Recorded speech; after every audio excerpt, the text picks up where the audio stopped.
Hey guys, what's up? Welcome back to the video. I'm actually on my way to go pick up something pretty awesome.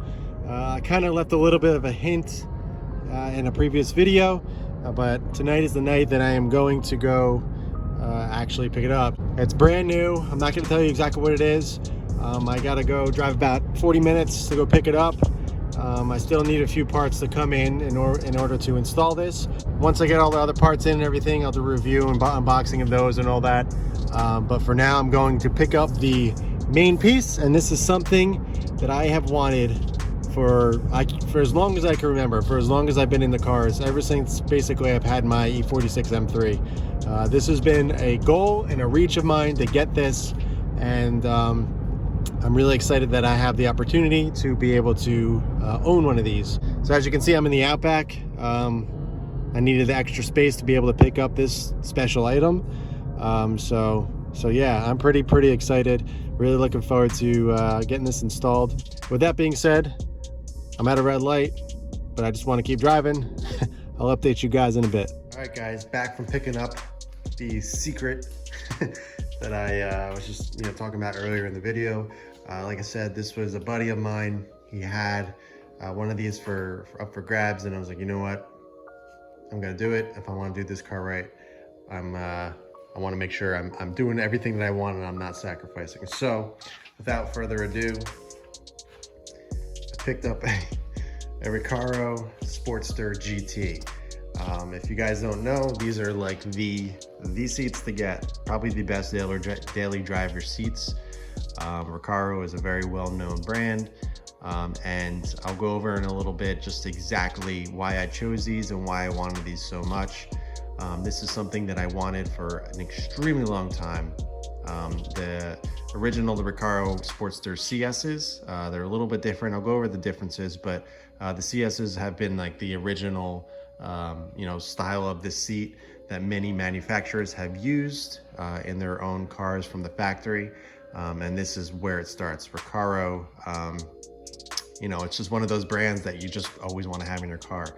And ever since I've basically had my E46 M3, I wanted this seat. Well, this is the GT, but the CSs, which is the same style, but it's a little bit, again, I'll go over the differences. But, oh man, this thing is so nice.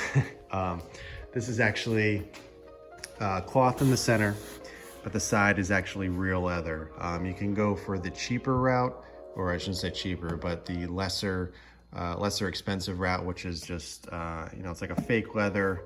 I don't know what they use, a vinyl or some type, but this is actually real leather.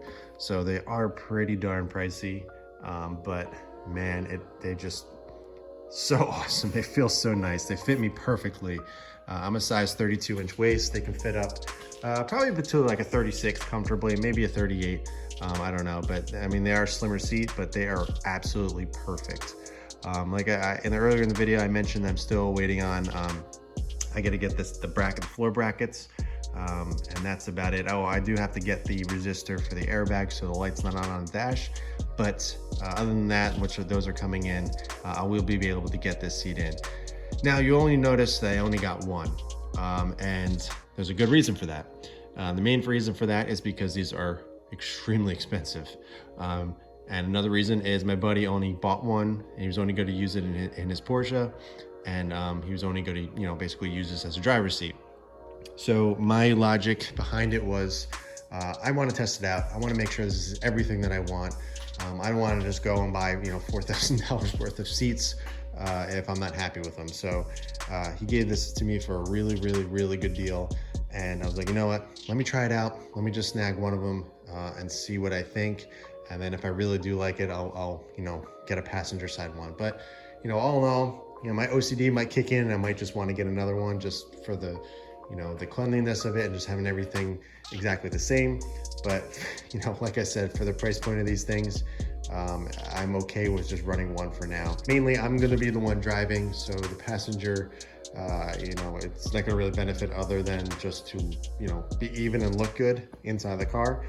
So I'm all about, the driving position and the experience and everything. So, I just kind of want to try this out and see what I think, and then maybe down the line I'll get a second one. So I guess the differences between the new GTs as well as the CSs If you look, I don't have a CS in front of me to kind of show you, but if you look it up on Google or something, you can tell the middle here, there's a little bit more of a design. The CSs are pretty much just plain. There's nothing really to them. These are a little bit more intricate, a little more detailed, and I just prefer the way these look. I think they just look so much cooler, so much more sporty. And oh man, these things are so sick. So if you notice on the side, they're very, very low. And the bolstering is not crazy high. They're very suitable for daily driving. I've had fixed back seats in my M3 before, and I daily drove that, and it was a pain in the butt, literally. Mainly because the bolstering was so high. You know, it went so high over your hip that you would have to basically hop over them to get in the car. And with these, they're high enough to hold you in on like around your thigh area, but it has this area right here, so you can kind of slip in and out much easier. And also a great benefit of this kind of cutout here is for the seat belt. A lot of fixed back seats, the bolster goes from, you know, from the back here all the way to the front. So there's no room for a lap belt to basically go safely across your lap. Like I said, I had the fixed back seats, and when I got in, I didn't have harnesses in that car, at least at the time. And using the normal OEM lap belt, basically when you sat in the seat, the lap part of the belt went over the bolsters, and it basically didn't even touch your hip or your lap area. So basically you're just floating in the seat, and that didn't sit well with me. Especially with my girlfriend, who is now my wife. You know, I had a pair of them, so I had one in the passenger seat. I just remember specifically one time she got in the car, and she sat in the seat, and she buckled up, and it was probably like, you know, a good 5-6 inches away from her body. And I was like, you know what? This is just not ideal for a street-driven car. So I ended up selling those and putting the stock seats back in. But with these, I'm not gonna have that problem. One of the greatest things about the seat, it's not a fixed back seat. So you're able to adjust, you know, with this knob here of the position of the back of the seat. So you can get it to exactly where you want. Also, if you have a coupe and, you know, getting in from the back, there's a handle here, and the whole seat leans forward. So it's very versatile. You can use it in a sedan, you can use it in a truck, you can use it in a coupe.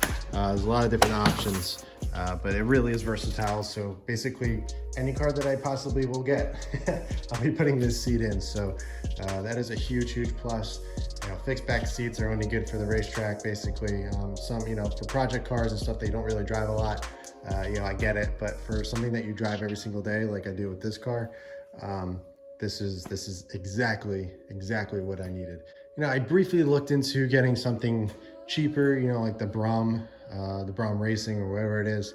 But I was like, you know what? This is a seat. This is something that's really important in the car. You don't want something to fail on you. And just from what I gathered and talking to people, the Brom material that's used on it is just very, very cheap. And, you know, I would fear that spending the money and then, you know, having the leather or whatever is used kind of wear down prematurely or anything like that. So I kind of decided to just, you know, if I'm gonna do seats, I'm gonna do it right.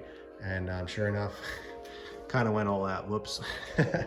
This is as good as it gets for me. You know, there are more expensive ones out there. You know, you can get the carbon backs and everything like that, but you know what? This is it. This is the ultimate goal, the ultimate seat that I've always ever wanted. And I'm so happy that I'm able to put it into this car. And as I mentioned earlier in the video, one of the best things about this is if I ever sell this car or get something else, I can just take the seat out and transfer it to the next. You know, there's a whole bunch of different seat brackets floor brackets that you can use with this seat that can basically use in pretty much any car. So if I ever got another M3 or anything like that, I can just transfer it over. So this is something that I'm gonna hold on to for a long, long time if I'm able to. But man, just the detail of it is so perfect. It's so nice. You know, the stitching and everything. It's not so in your face. You know, a lot of race seats, they have the name, it's just like, wow, right there.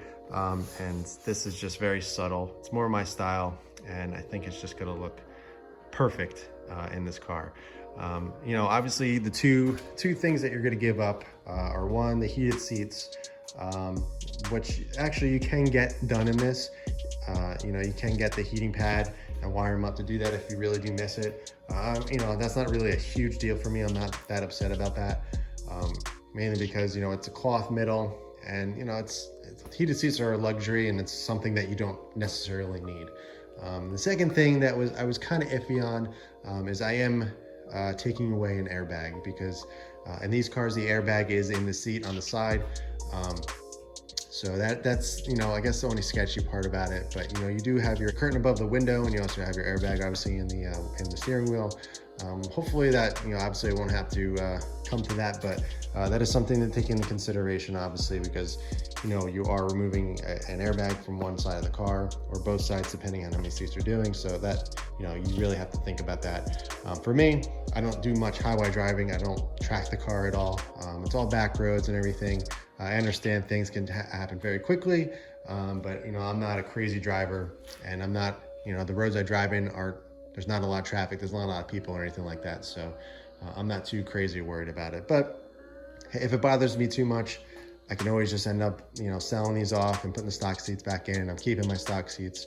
So, you know, there's not gonna be an issue with that. So there you have it. There's the random secret that I was kind of holding out on you guys for a little bit. It wasn't something that I actually was planning on doing right away, but an opportunity came up, and, you know, I was like, you know what, I just need to take it. So if you guys are curious, wheels and power mods and anything like that are going to be on hold for a little while, mainly because, you know, I got to recoup a little bit. And honestly, for me, driving mods for any car are more important than power mods. I remember my M3 putting racing seats in, or you know, fixed bucket seats. It totally, completely changed the dynamic of the car. The way the car felt, how fast it was. It was a whole new driving perspective. And I just know with these, it's going to completely change the overall feel of this car. And mainly because you're going to be sitting much lower, you're going to have a much more better driving position, and it's just going to feel so much more composed, and you're going to feel more a part of the car. And to me, that is more important than adding power to this car, because it really doesn't need more. Adding more power is always more fun, but at the same time, driving mods to me is more important than just throwing a bunch of power and risking the integrity of the motor in the car. Doing something as simple as this will be a night and day difference. I'm really looking forward to getting this thing in. So I'm not sure when the brackets will be in. Hopefully in a few days. By the time this video's out, hopefully I'll already have them in, and I'll have a video and everything, but who knows. You know, it'll take a little bit for them to come in, but really excited about it.